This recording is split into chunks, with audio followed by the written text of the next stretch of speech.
నమస్కారం. ఈరోజు మనం ఒక అద్భుతమైన రియల్ లైఫ్ స్టోరీ గురించి మాట్లాడుకోబోతున్నాం. నిజానికి ఇది కేవలం ఒక కథ కాదు. ఒక సాధారణ యువకుడు తన జీవితంలో ఎదురైన అతి పెద్ద ఓటమిని ఎలా జయించాడో చెప్పే స్ఫూర్తిదాయకమైన ప్రయాణం. అసలు విద్య అంటే నిజంగా ఏంటి, దాని పరమార్థమేంటి అనేది ఆకాష్ జీవితం మనకు చాలా స్పష్టంగా నేర్పిస్తుంది. సో ఏమాత్రం లేట్ చేయకుండా ఈ ప్రయాణంలోకి వెళ్ళిపోదాం. ఒక్కసారి ఊహించుకోండి, మీ జీవితకాలపు కల, రాత్రింబవళ్లు కష్టపడి సాధించాలనుకున్న లక్ష్యం కేవలం 2 మార్కుల తేడాతో చేజారిపోతే ఆ బాధ ఎలా ఉంటుంది? అప్పటి వరకు మనం పడిన కష్టమంతా వృధా అయిపోయింది అన్న ఫీలింగ్ వస్తుంది కదా. సరిగ్గా ఇలాంటి హృదయ విదారకమైన పరిస్థితే మన కథానాయకుడు ఆకాష్కు ఎదురైంది. అసలు ఏం జరిగిందంటే, ఆకాష్ చిన్నప్పటినుంచి క్లాస్ టాపర్. చదువులో అతన్ని కొట్టేవాళ్లే లేరు. అతనికున్న ఒకే ఒక్క కల, ఎలాగైనా ఒక ఐఏఎస్ ఆఫీసర్ కావాలి. ఆ ఒక్క లక్ష్యం కోసమే ప్రపంచాన్ని మర్చిపోయి పుస్తకాలతోనే కుస్తీ పడుతూ ఏళ్ల తరబడి ప్రిపేర్ అయ్యాడు. అతని కష్టం ఊరికే పోలేదు. ఫస్ట్ స్టెప్ ప్రిలిమ్స్ ఈజీగా క్లియర్ చేశాడు. ఆ తర్వాత అందరూ కష్టమనుకునే మెయిన్స్ కూడా పాస్ అయిపోయాడు. ఇక ఫైనల్గా ఇంటర్వ్యూకి కూడా చేరుకున్నాడు. రిజల్ట్స్ కోసం ఎంతో టెన్షన్గా, అదే సమయంలో ఎంతో ఆశగా ఎదురుచూశాడు. తన కల నెరవేరబోతోందని అందరూ పండగ చేసుకోవడానికి రెడీ అయిపోయారు. కాని అనూహ్యంగా కేవలం 2 మార్కులు, అవునండి, కేవలం 2 మార్కుల తేడాతో ఆకాష్ కల ముక్కలైపోయింది. ఎన్నో నిద్రలేని రాత్రులు, వేలాది గంటల శ్రమ అన్నీ ఆ 2 మార్కుల దగ్గర ఆగిపోయాయి. గమ్యానికి అంత దగ్గరగా వెళ్లి చేటిదాకా వచ్చిన అవకాశం జారిపోవడం నిజంగా ఎంతటి భయంకరమైన విషయమో కదా.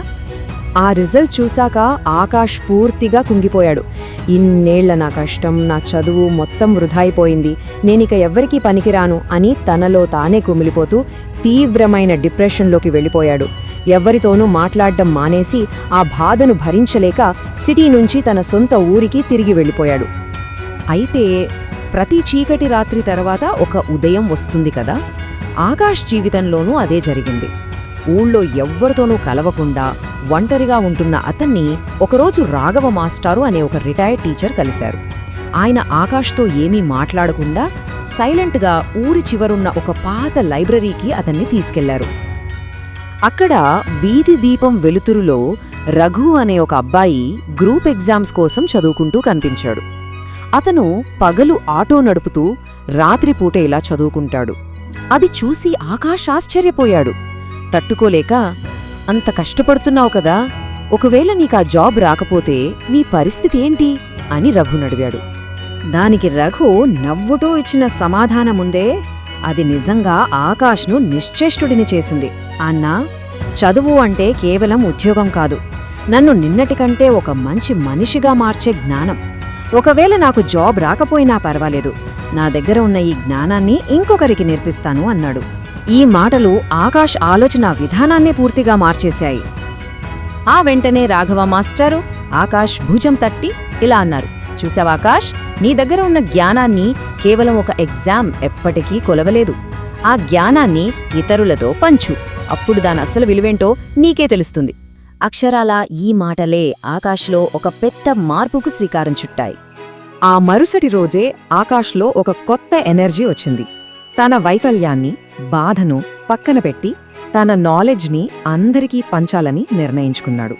వెంటనే తన ఊరిలో ఉచితంగా ఒక నాలెడ్జ్ సెంటర్ను స్టార్ట్ చేశాడు.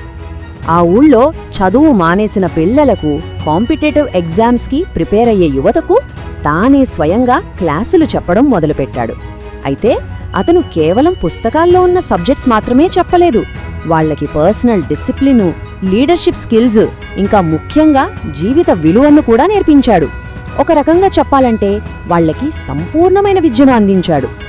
ఇక్కడే మనం పాత ఆకాష్కు, కొత్త ఆకాష్కు ఉన్న తేడాను గమనించాలి.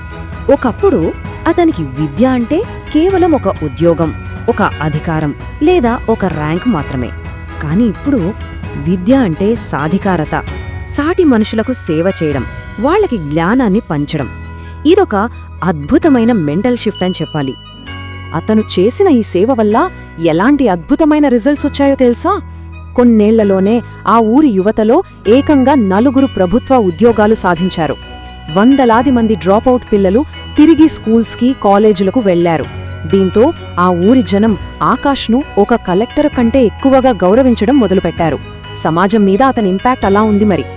ఇలా ఊరికి సేవ చేస్తూనే ఆకాష్ తనలోని పాత కలను వదిలేలేదు. మరింత ఆత్మవిశ్వాసంతో మళ్లీ ఒకసారి యూపీఎస్సీ ఎగ్జామ్స్ రాశాడు. ఈసారి కూడా ప్రిలిమ్స్, మెయిన్స్ క్లియర్ చేసి ఇంటర్వ్యూ బోర్డు ముందు నిలబడ్డాడు. ఇంటర్వ్యూ బోర్డులో ఒకరు అతన్ని చాలా డైరెక్ట్గా ఒక ప్రశ్న అడిగారు.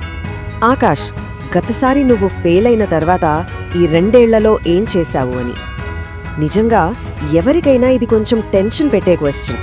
కానీ ఆకాష్ చాలా కూల్గా, కాన్ఫిడెంట్గా ఒక అద్భుతమైన ఆన్సర్ ఇచ్చాడు. సార్, గతసారి నేను కేవలం ఒక ర్యాంకు కోసం మాత్రమే చదివాను. కానీ ఈ 2 సంవత్సరాలు చదువుకున్న అసలైన అర్థాన్ని నేర్చుకున్నాను. మనస్సు ఉంటే చాలు, కేవలం అధికారం ఉన్నప్పుడే కాదు, ఎక్కడ్నుంచైనా సమాజానికి సేవ చేయొచ్చు అని చెప్పాడు. అతని ఆన్సర్లో పబ్లిక్ సర్వీస్ పట్ల అతనుకున్న పూర్తి క్లారిటీ, మెచ్యూరిటీ స్పష్టంగా కనిపించాయి. ఇంకేముంది, కొన్ని రోజులకి రిజల్ట్స్ వచ్చాయి. ఈసారి ఎలాంటి నిరాశ లేదు. ఏకంగా all India top rank. Akash అధికారికంగా ఐఏఎస్ ఆఫీసర్ అయిపోయాడు. అతని ఓపికకు, కష్టానికి తగిన ప్రతిఫలం దక్కింది. అయితే కలెక్టర్గా బాధ్యతలు తీసుకున్న తర్వాత అతను సంతకం చేసిన మొదటి ఫైల్ ఏంటో తెలిస్తే మీరు నిజంగా ఎమోషనల్ అవుతారు. తన ఊరిలో ఉన్న ప్రభుత్వ పాఠశాలల ఆధునీకరణ, అలాగే జిల్లాలోని ప్రతి గ్రామంలో ఉచిత డిజిటల్ లైబ్రరీల ఏర్పాటు, తన జ్ఞానాన్ని అందరికీ పంచాలనే నిబద్ధతను అతను ఏ స్థాయికి వెళ్లినా మర్చిపోలేదనడానికి ఇదే పెద్ద ఉదాహరణ. సో ఫైనల్గా మనం అర్థం చేసుకోవాల్సిన ఒక పవర్ఫుల్ పాయింట్ ఉంది. ఓటమి అనేది మన గమ్యానికి ఎప్పటికీ ముగింపు కాదు.